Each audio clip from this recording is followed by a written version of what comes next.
Charleroi. C'était la maison d'un fabricant de poêles. Et il y avait derrière cette maison des dépendances dans laquelle l'ancien propriétaire avait réalisé un énorme abri. Et pour la réalisation de cet abri, il avait dû creuser et par conséquent recueillir la terre et en grande partie de l'argile qui se trouvait en sous-sol. Et il a déposé cette argile dans le jardin, il en avait fait un grand tas. Et visitant pour la première fois cette maison avec mon père, nous arrivions dans le jardin et je sautais sur le tas d'argile sans savoir ce que c'était. Et mon père me dit, regarde, c'est de l'argile, c'est avec ça que les sculpteurs font des sculptures. Et de là est parti ce goût pour la sculpture, en ce sens que j'ai recueilli cette argile et j'ai réalisé des petites souris, la tête du Saint-Curé d'Ars, etc. Et alors, ce goût aussi pour le métal, en ce sens que j'ai réalisé les queues de mes petites souris avec des fils de fer, et j'ai d'ailleurs eu mes premières déceptions, en ce sens que la terre, en séchant, se craquait à l'endroit du fil. Eh bien voilà, le début d'une aventure. Oui.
Jean-Marc, quand vous travaillez le laiton, c'est parce que c'est un matériau d'une grande malléabilité, d'une grande souplesse? Je travaille le laiton parce que c'est un métal qui ressemble très fort à l'or. D'autre part, il a effectivement une souplesse, mais il est relativement nerveux comme métal, c'est-à-dire qu'il a une structure qui le rend moins malléable que le cuivre pur. Et j'aime beaucoup sa nervosité parce qu'il suffit de mettre un pan, une stole, la défoncer, la battre, et alors elle reste vraiment en place là où on a voulu la mettre, comme on a voulu la mettre. Être sculpteur, c'est jouer avec l'ombre, avec la lumière, avec les formes, avec les creux. C'est surtout jouer avec la troisième dimension. La lumière, incontestablement, quoique la lumière varie, mais disons c'est le plaisir d'être dans l'espace, de vivre dans l'espace, de construire dans l'espace. Vous semblez fort inspiré par la musique. Est-ce que vous avez des thèmes de prédilection?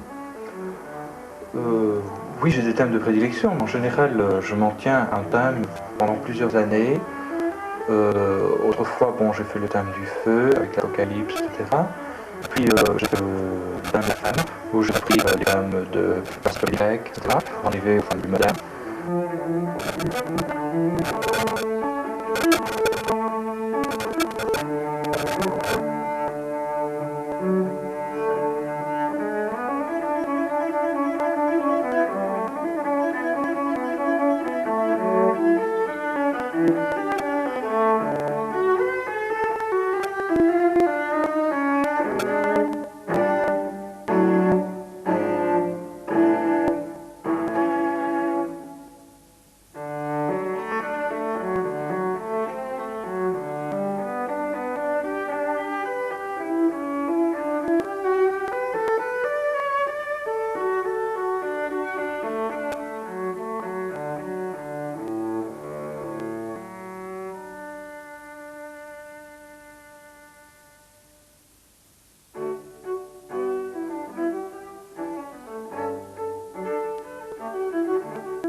Mais tout en faisant des femmes, bon, parmi les femmes, il y a des musiciennes, donc j'ai représenté des musiciennes.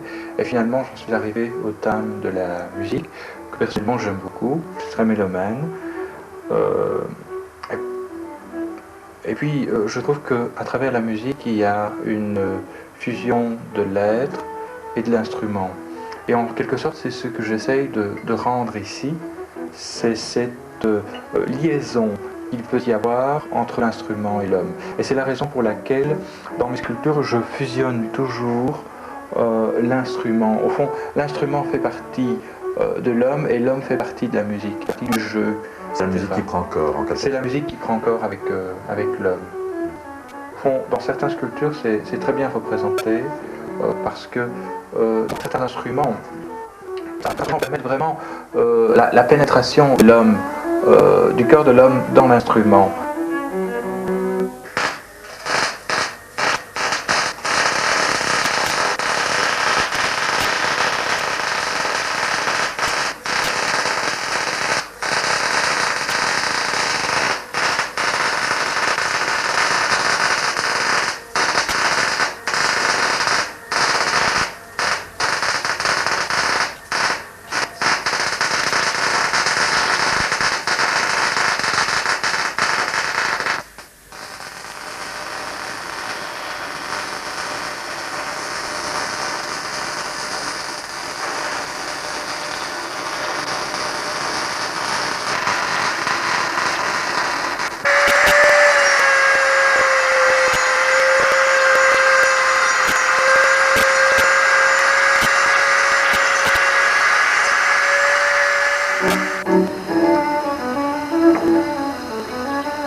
Jean Brocquant, quelle est la part de la technique et d'une certaine maîtrise technique dans le travail de création? Pour moi, c'est la partie principale, la technique. En fait, sans technique, pas d'art. Disons que un artiste a toujours besoin d'une technique pour s'exprimer. En dessin, la technique du dessin se limite au point. À partir du moment où on fait un point, on fait un dessin. La ligne est une suite de points. Bon, tandis qu'ici, c'est de la sculpture en métal, la sculpture métallique. Ça exige incontestablement tout le matériel et toutes les connaissances pour travailler ce métal. Quoique on ne connaît jamais à fond un métal. Alors, il est un fait que c'est quelque chose de primordial que de connaître sa technique à fond, et je dois dire que plus on avance en technique, plus on est libre dans la façon de s'exprimer.